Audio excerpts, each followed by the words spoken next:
Praise the lord. యేసుక్రీస్తు నామమున సమస్తము మనకి సాధ్యమే. ఆమేన్. ఈరోజు దేవుని వాగ్దానము మార్కు సువార్త 9వ అధ్యాయము 23వ వచనము. అందుకు యేసు, నమ్ముట నీ వలనైతే నమ్మువానికి సమస్తము సాధ్యమే అని అతనితో చెప్పాను. మరి యేసయ్య అనేకులని విడిపించాడు, స్వస్థపరిచాడు, బాగు చేశాడు, అనేక అద్భుతాలు చేశాడు. అయితే చేసింది ఏది కూడా తన శిష్యులు లేకుండా చేయలేడు. ఎందుకంటే వాళ్ళందరికీ ట్రైనింగ్ ఇచ్చాడు. యేసయ్య 12 మంది శిష్యులను ఏర్పరచుకున్నాడు. వాళ్ళు చేయాలని, ఎలా గద్దించాలి, ఎలా ప్రవచించాలి, ఎలా విడిపించాలి, ఎలా బాగు చేయాలి, ఎలా స్వస్థపరచాలి, ప్రతిదీ వాళ్ళకి నేర్పించాడు. ఆత్మీయతలో తండ్రితో ఎలా మాట్లాడాలి, వాటితో ఆ శక్తులతో ఎలా మాట్లాడాలి, సమస్తము నేర్పించినప్పుడు తన శిష్యులు కూడా అక్కడ అద్భుతాలు చేస్తున్నారు. అయితే అక్కడ ఒక మూగ అతన్ని వాళ్ళు స్వస్థపరచలేకపోయారు. అతన్ని అది చాలా ఇబ్బంది పెడుతుంది. ఆ దయ్యము ఏదైనాను నిన్ను బాధ పెడుతుంది అంటే అదొక దురాత్మ శక్తి. అయితే అతన్ని బాధ పెడుతూ దాని కింద పడేస్తూ, నీళ్ళలో పడేస్తూ, ఒక స్పృహ లేకుండా చచ్చిపోయినట్టుగా అనుకునే స్థితి వరకు కూడా అతను అంతగా బాధ పెడుతుంది. బాల్యం నుంచి బాధ పెడుతుంది. ఆ శిశువులు అతనిలో ఉన్న దయ్యాన్ని, ఆ మూగ దయ్యాన్ని వెలగొట్టలేకపోతున్నారు. అయితే వాళ్ళ తండ్రి వచ్చి యేసయ్యతోని దీన్ని వెలగొట్టలేకపోతున్నారని శిశువులు, దయచేసి నా కుమారుని విడిపించు అని అన్నప్పుడు యేసయ్య డీటెయిల్స్ అన్నీ అడిగి నమ్ముట నీ వలనైతే నమ్మువానికి సమస్తము సాధ్యమే అని అక్కడ చెప్తాడు. అసాధ్యం అంటూ ఏది లేదు. దేవుడు ప్రతి ఒక్కటి సాధ్యము చేయ దేవుడు.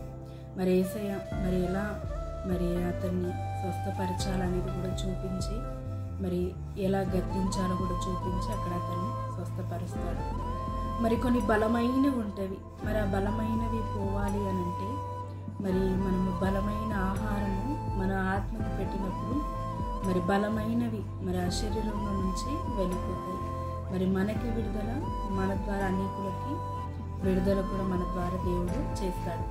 అయితే ఎలా బలముగా మనము ప్రార్థించగా ఇలాంటి బలమైనవి వెళ్ళిపోతాయి అంటే, చూడండి, శరీరంకి మనం మంచి ఆహారం ఇస్తే మనము బలమైన ప్రతి పనిని చేయగలుగుతాము. మన ఎనర్జీతోని మనము ఆహారము ద్వారా చేయగలుగుతాము. అదేవిధంగా ఆత్మకి ఆహారము పెట్టినట్లయితే ఆత్మ సంబంధమైన ప్రతిదీ ఆత్మకి ఆహారం. బైబిల్ చదవడం కానీ, దేవునితో ప్రార్థించడం కానీ, దేవుడి సన్నిధిలో గడపడము, ఆరాధించడము, కృతజ్ఞతలు చెల్లించడము, వాగ్దానాలు ప్రతిరోజు వినడము, వాక్యము ప్రతిరోజు వినడము, విశ్వాసము వృద్ధి పొందించుకోవడం, ఆయన చేసే మేలులను గుర్తు చేసుకొని, ఎప్పుడైతే ఆత్మీయతంలో మనం ఆహారము పెట్టినట్టయితే మన ఆత్మకి బలము కలిగి మనము కూడా ఆత్మకార్యాలు జరిగిస్తాము. ప్రతి శరీరములో ఆత్మ ఉంటుంది. ఆత్మ లేనిది ఏ శరీరము నివసించదు. ఆ శరీరము బాధపడుతుందంటే ఆత్మలో లోపాన్ని బట్టి ఆ శరీరము బాధపడుతున్నట్టు. మనం ఆత్మలో స్వస్థపరిస్తే శరీరము ఆటోమేటిక్గా స్వస్థత పొందుతుంది. ఆ విధముగా ఎప్పుడైతే మనం ఆత్మ బలంగా మనము బలంగా చేసుకొని ఆత్మీయ ఆహారము మనం తీసుకొని, అప్పుడు మనం ఆత్మతో ఎలా అయితే మనము ప్రార్థిస్తామో ఆ విధంగా అద్భుతాలు బలమైన కార్యాలు జరుగుతాయి. అసాధ్యం అంటూ ఏదీ లేదు.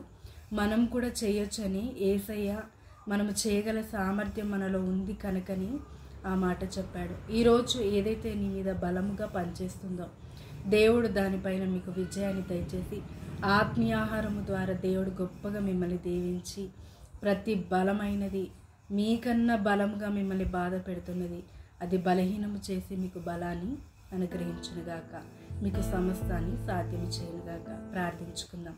తండ్రి, యేసుక్రీస్తు నామమున నమ్ముట నీ వలనైతే నమ్మువానికి సమస్తము సాధ్యమే అని అక్కడ శిష్యులకి చెప్పి గొప్ప అద్భుతం చేసావయ్యా. ఈరోజు అదే వాగ్దానం మాలో బలం ఉంది కనుక, నీవున్నావు కనుక అన్నిటిపైన మేము విజయము పొందాలని ఈ వాగ్దానాన్ని మాకు ఇచ్చి ప్రతి ఒక్కరిలో నెరవేర్చు. నీ బలాన్ని, నీ సామర్థ్యాన్ని దయచేయమని ప్రార్థిస్తున్నాను. మాకు సమస్తము సాధ్యమే తండ్రి.